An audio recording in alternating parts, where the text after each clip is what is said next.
Hello everyone, I welcome you all for the today's session of Daily Current Affairs.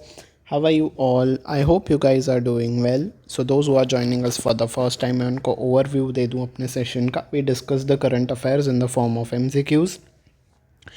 आपकी screen के ऊपर question आता है, we discuss the answer and उसके next slide में ही ऐसे हमने इंपॉर्टेंट पॉइंट्स को भी इनकॉर्पोरेट किया हुआ है ताकि आपको जो है ओवरऑल नॉलेज मिल सके उस न्यूज़ से रिलेटेड. ठीक है, और ये पॉइंट्स आपको आंसर राइटिंग में भी हेल्प करेंगे. तो जो भी एस्पिरेंट्स यूपीएससी एग्ज़ाम लिख रहे हैं या फिर स्टेट पीसीएस एग्ज़ाम लिख रहे हैं और किसी और एग्ज़ाम में भी अगर उनको आंसर राइटिंग आ रहा है और इससे रिलेटेड कोई बात है तो वहाँ पे भी आपको हेल्प हो जाएगा. So this session is very helpful for all the aspirants, चाहे आप कोई भी गवर्नमेंट एग्जाम्स के लिए प्रिपेयर कर रहे हो, एसएससी हो, यूपीएससी हो, रेलवेज हो, डिफेंस हो, ठीक है, जुडिशरी एग्ज़ाम्स हो, आपके लिए ये सेशन बहुत ही हेल्पफुल प्रूव होगा. ठीक है, एंड तक बने रहिएगा. We will be discussing amazing questions today. ठीक है, पहला question, who established the world mental health day on October 10 1992. तो 10 अक्टूबर 1992 से मेंटल हेल्थ डे मनाने की शुरुआत किस इंस्टीट्यूट ने की है ये आपको बताना है. ठीक है, तो आज ही के दिन हम वर्ल्ड मेंटल हेल्थ डे भी मना रहे हैं. इस पे मैं कुछ दो पॉइंट्स पे भी आगे बात करूँगा कि हमें अपने मेंटल हेल्थ को कैसे सही रखना चाहिए. ठीक है, पहले इसका आंसर डिस्कस कर लेते हैं. Correct answer is option number B, world federation for mental health. ठीक है, तो B will be your answer. इसके रिगार्डिंग इंपॉर्टेंट पॉइंट्स को देख लेते हैं. हम हर साल 10 अक्टूबर को मना रहे हैं और इस बार की थीम क्या है? It is the time to prioritize mental health in the work place. तो किसी भी चीज़ को प्रायोरिटाइज करना, इस महत्व देना. तो हमें अब इसका मतलब है अब समय आ गया है कि हमें महत्व देना है, इम्पोर्टेंस देना है अपने मेंटल हेल्थ को. वर्क प्लेस पे जहाँ पे हम काम करते हैं वहाँ पे भी अपने मेंटल हेल्थ को सही रखनी है. ठीक है, तो ये तो हो गई एग्ज़ाम से रिलेटेड बात. अब आ जाते हैं प्रैक्टिकल लाइफ के बारे में. ठीक है, हमें क्या करना चाहिए अगर हमें बहुत ज़्यादा स्ट्रेस हो रहा है, ठीक है, और चीज़ें सही से नहीं चल रही हैं.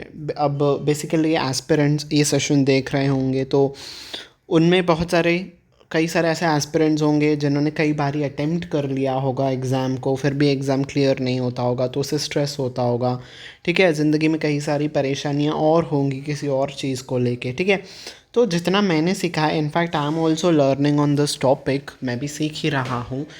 तो what I have learned from my teachers या फिर माई एक्सपीरियंस, तो यही मैंने सीखा है कि ट्रस्ट द प्रोसेस. हमें ऊपर वाले पे भरोसा रखना होगा कि उन्होंने जो सोचा है वो बहुत अच्छा ही सोचा होगा हमारे लिए. ठीक है, और भगवत गीता में भी यही लिखा है कि कर्म किए जाओ, फल की चिंता मत करो. ठीक है, अगर आप कोई भी किसी काम को स्टार्ट कर रहे हो उसे बहुत शिद्दत से कीजिए, उसका रिजल्ट क्या होगा ना सोचिए. ठीक है, मतलब आप आउटपुट ओरिएंटेड मत बनो, अपना काम करो, अपना दायित्व निभाओ, फिर जो होगा देखा जाएगा. ठीक है, अच्छा ही होगा, बेसिकली इसका ये मतलब है.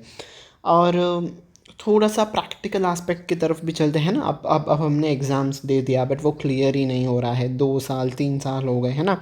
अब इसका मतलब ये तो नहीं है कि हम पूरी ज़िंदगी एग्ज़ाम्स को ही देते रहेंगे, right. We have to move on, right. तो इसीलिए you should always have the plan B. अगर आप कोई भी काम को कर रहे हो, किसी भी ऐसे स्टेप पे चल रहे हो, तो you should always have the plan B. एक बैकअप प्लान होना चाहिए ताकि if this thing is not working तो हम इस पर शिफ्ट कर जाएं. ठीक है, तो अब इसका मतलब ये नहीं है कि जो आपका प्लान ए है जिस पे आप ऑलरेडी काम कर रहे हो, इस पे आप शिद्दत से काम नहीं करोगे कि भाई चलो इसको रहने दो, बैकअप प्लान तो है ही. इसका मतलब ये नहीं है, आपको इस पे बहुत अच्छे से वर्क करना है. समटाइम्स लक होती है, कई सारे और ज़्यादा फैक्टर्स होते हैं कि ये वाला प्लान वर्क नहीं कर पाता है, तो you can shift to the plan B. This is the practical thing which you could implement in your life. ठीक है, तो इतना मैंने कुछ सीखा है अपने एक्सपीरियंस से और अपने टीचर्स से, तो मैंने सोचा आपके लिए भी इसको शेयर कर दूं. ठीक है, अगले क्वेश्चन की तरफ चलते हैं. When was the structured postal system introduced in India. तो हम आज ही के दिन नेशनल पोस्टल डे भी मना रहे हैं. कल हमने मनाया था वर्ल्ड पोस्टल डे, आज हम मना रहे हैं नेशनल पोस्टल डे. तो इंडिया में जो है कब से पोस्टल सिस्टम की शुरुआत की गई है? पोस्टल दिन की नहीं, पोस्टल सर्विस जो है ये पोस्ट जो पोस्ट के ज़रिए हम पार्सल्स, मैसेजेस, लेटर्स ये भेजते हैं, इसकी सर्विस कब से स्टार्ट हुई है ये आपसे पूछा गया है। Correct answer is option number A 1854।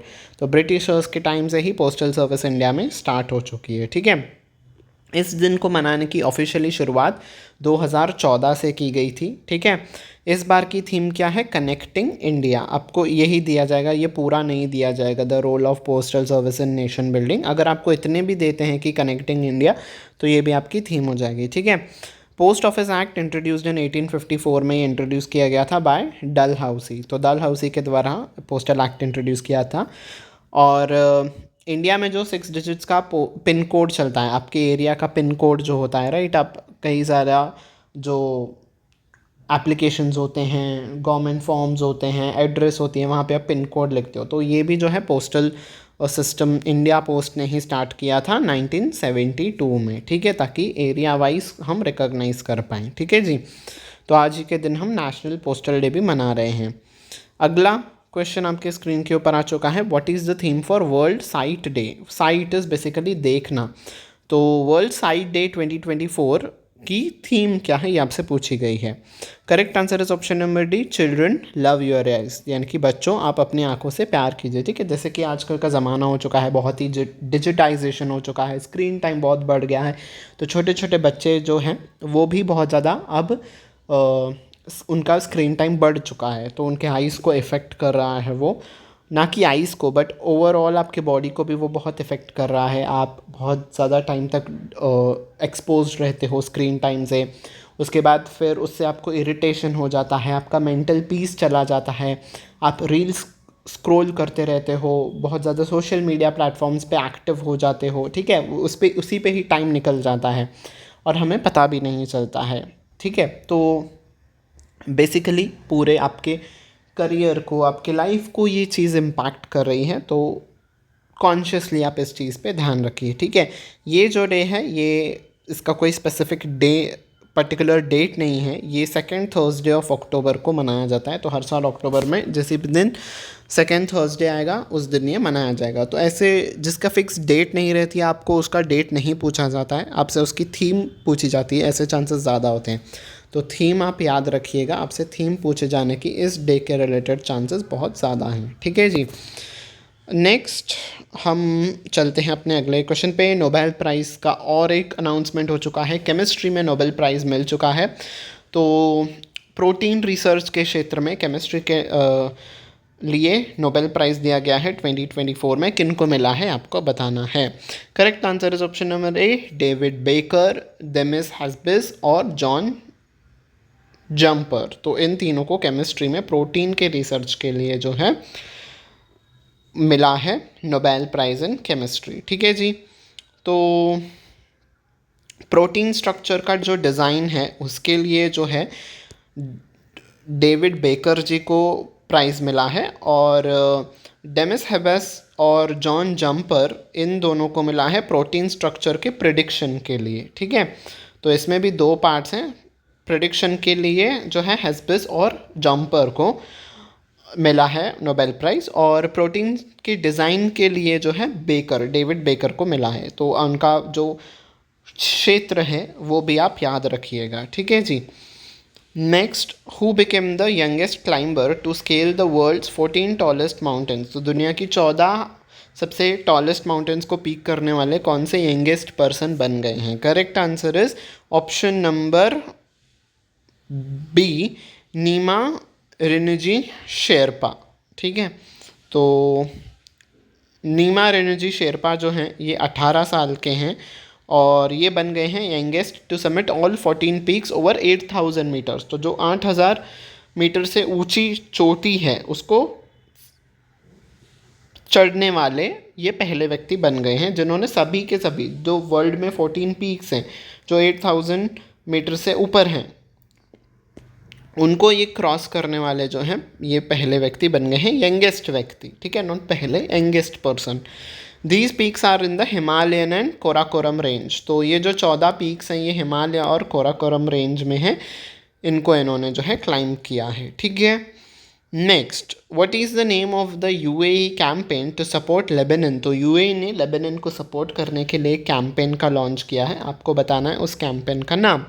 Correct answer is option number C, the UAE stands with Lebanon, यही उस कैंपेन का नाम है। ठीक है, ये जो कैंपेन है 8 से 21 अक्टूबर तक चलेगी, और इस कैंपेन का एम क्या है? To mobilize UAE communities to provide aid to Lebanon. तो यूएई के जो लोग हैं वो लेबनान को हेल्प कर सके, उस मोटिव से जो है ये कैंपेन चलाया गया है। ठीक है, next, in which state is the Ustad Alauddin Khan festival held? तो ये जो फेस्टिवल है किस स्टेट में, यानी कि किस राज्य में मनाया जाता है, आपसे पूछा गया है। Correct answer is option number D, Madhya Pradesh. Madhya Pradesh MP में इस फेस्टिवल का जो है हम सेलिब्रेशन करते हैं। Next, which institute hosted the Kautilya economic conclave 2024?